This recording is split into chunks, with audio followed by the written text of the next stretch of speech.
The classical industry has this, there is a conception that we are very staid and in our coveted concert halls.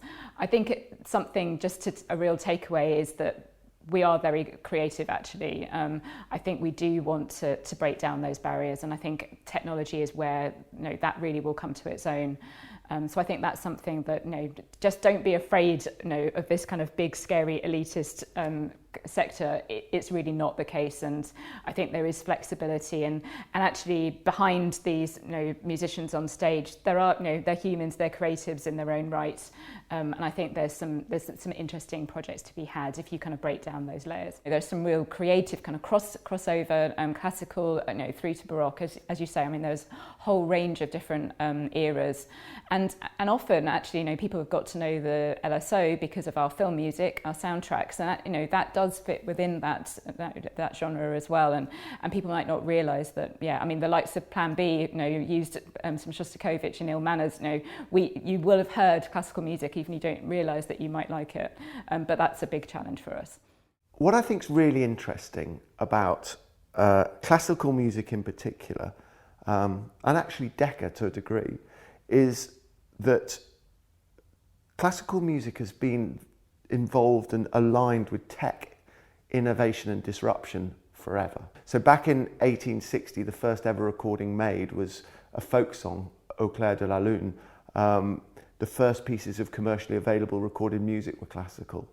The CD was designed to fit Beethoven's Ninth. It's 74 minutes long because of Beethoven's Ninth. So this alignment with classical and technology have been there throughout recorded music history. Decca, we've been involved in innovation throughout our company's history. The Decca tree, which is used in every recording studio around the world, is a piece of innovation aligned with making high fidelity audio sound. So classical and tech go together constantly.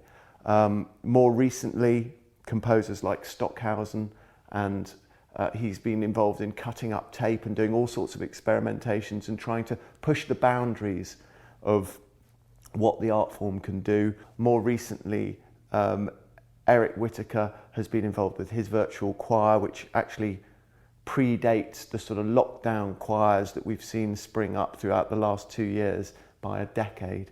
So there's always been this sense of artists and technology working symbiotically to try and push boundaries.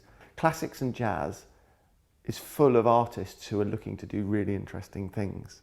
And what I think is really interesting in things that innovators should consider is classics and jazz artists speak to a global audience.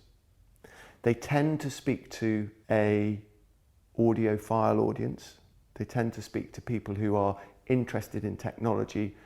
You very often see classical recordings and reviews of audio hardware sitting alongside each other. And I think other things to think about with classical music are that classical music has defined some massive global events that become sort of talking points for everyone around the world. Think about Pavarotti when he sang Nessun Dorma at the start of the World Cup. That's still a moment that people refer to.